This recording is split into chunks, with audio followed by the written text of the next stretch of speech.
Way. Throw the net overboard. Deployed.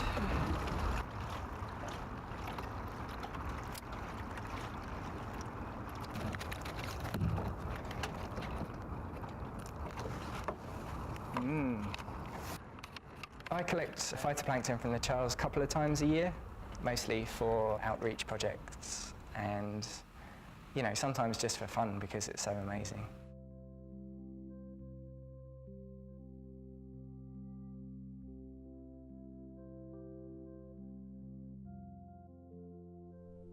John Lauderdale is an oceanographer at MIT. He doesn't just study plankton because he loves them. They play a critical role in the ocean and the environment. The phytoplankton are really important for fixing carbon, for example. So atmospheric CO2 is all linked very strongly to the amount of carbon that's fixed by phytoplankton in the global ocean. And then as a kind of benefit of that for us, they produce up to 50% of the oxygen that's in the atmosphere. So for every other breath that we take, it's due to a phytoplankton. Everything in the ocean that's living gets their energy from phytoplankton. So a zooplankton eats a phytoplankton and a fish eats a zooplankton, and that goes up the food chain to feeding us, to feeding polar bears, to feeding penguins. Stephanie Dukevich, one of John's colleagues, is a research scientist at MIT. She also cares about plankton and what happens to them in the future. Phytoplankton are incredibly beautiful. They're in lots of different shapes, lots of different colors. There are some that make a protective shell out of glass. There are others that make protective shell out of calcium carbonate, so they almost look like little tanks. So they're incredibly beautiful. Stephanie studies how different populations of plankton in the ocean grow, shrink, and change. So when there's lots and lots of phytoplankton in the ocean, it tends to look greener. When there are very few phytoplankton, they tend to look much bluer. The changes are going to be very subtle, so it's unlikely that you'll be able to see it with the naked eye. Stephanie looks at whether these subtle color changes are related to climate change.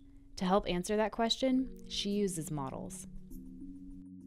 And so what's important when looking at trying to understand climate change is when are the signals of climate change stronger than those natural variability.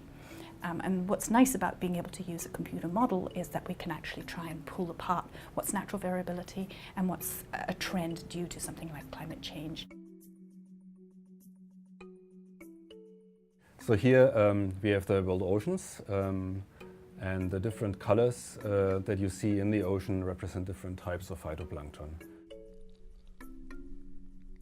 Oliver Jahn, another of Stephanie's colleagues, works on developing models the team can use to predict how the ocean's plankton population might change in the future under different circumstances.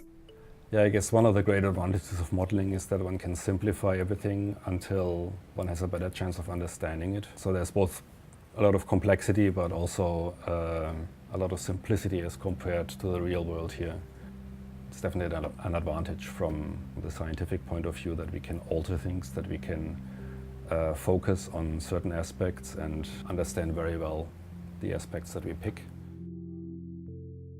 Climate change is going to happen over a long period, so we're not going to look from year to year, from season to season. We're going to have to look at long records to be able to actually pick up these changes.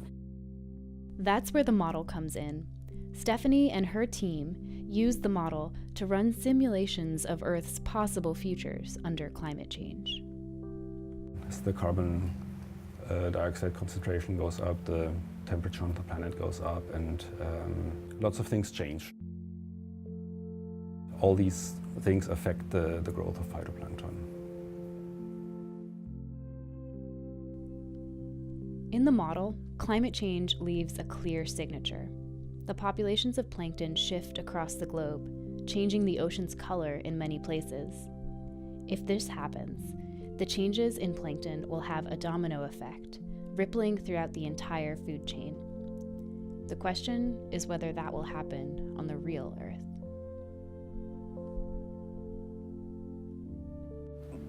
we're on this experiment on this Earth. We're putting in these greenhouse gases and changes are happening. We're putting in the best information we have, the understanding of the dynamics of the climate system, the dynamics of the ecosystems. And we can see when we perturb them in a very definite way, as in a warming world, that they will alter dramatically.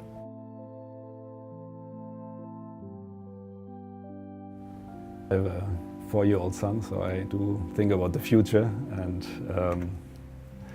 I definitely would like to leave a nice planet that's good to live on for him. So I do worry, sure, we should take care of this planet.